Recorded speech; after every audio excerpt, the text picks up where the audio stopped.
ছোট্টবেলার রান্নাবাটি খেলা কোন মেয়ের পছন্দ না? কিন্তু বিয়ের পর রান্নাবাটি খেলা একটা ধারাবাহিক কাজ প্রত্যেকটা মেয়ের। আমিও আজ রান্না করছি ফিশ অনিয়ন। সবসময় চেষ্টা করি একটু অন্যরকম করে রান্না করতে, কারণ সবসময় একরকম রান্না খেতে ভালো লাগে না। তাই রুই মাছ ছিল, ভাবছি কী রান্না করা যায়। তাই ভেবে চিন্তা করে বের করে নিলাম আজকে ফিশ অনিয়ন তৈরি করা যায়। তাই আমি ফিশ অনিয়ন তৈরি করার জন্য সবগুলো সবজি আস্তে আস্তে কেটে নিচ্ছি। প্রথমে ক্যাপসিকাম কাটবো, তারপর টমেটো, পেঁয়াজ, রসুন, সব কিছু কেটে নেব। তো আমি আসলে ছুরি ছাড়া কাজ করতে পারি না, কারণ আমার বটিতে কাজ করা হয় না। বটিতে কাজ করতে গেলে আমার হাত অবশ্যই কেটে যায়। তাই আমি ছুরি দিয়ে সবসময় কাজ করে থাকি। তো আমার সব কিছু কাটছিলাম, এখন আমি পেঁয়াজটাও কেটে নিচ্ছি কিউব কিউব করে। আর যে সবজিগুলো যেরকম করে কাটার প্রয়োজন আমি সেভাবে কাটবো। আমি রসুনটা জুলিয়ান কাট দেব, আর এগুলো পেঁয়াজ, ক্যাপসিকাম, টমেটো এগুলোকে আমি কিউব করে কাটবো। তারপর আমি মরিচটাকেও ডিজাইন করে কেটে নেব।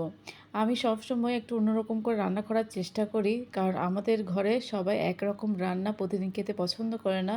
ভিন্ন ধরনের রান্না ওরা খেতে পছন্দ করে। আমিও চেষ্টা করি রান্না করার। তো আমি সবগুলো সবজি আস্তে আস্তে কেটে নিচ্ছি। তো এইভাবে আমাদের সব সবজি কেটে নিতে হবে।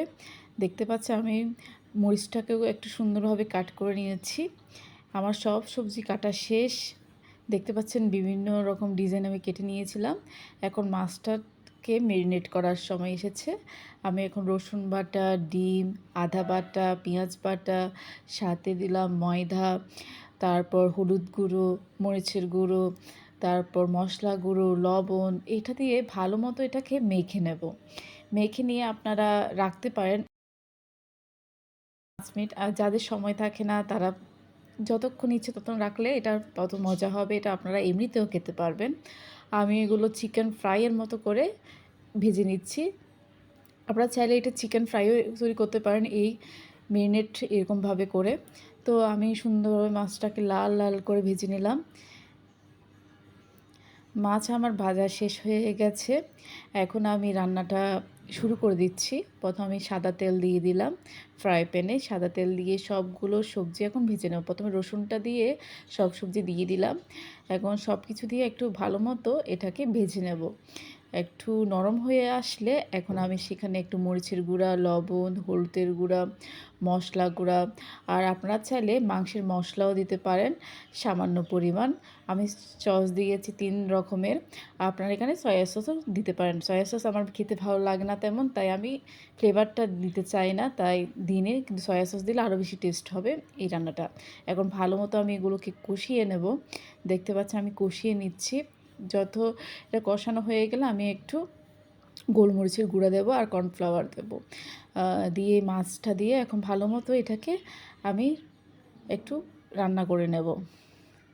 এখন ভালো মতো কষানো হয়ে গেলে আমি এখানে পানি দেব পরিমাণ মতো। দেখতে পাচ্ছেন কষানো প্রায় হয়ে গেছে। এখন কষানো শেষে আমি পানি দিয়ে দিচ্ছি।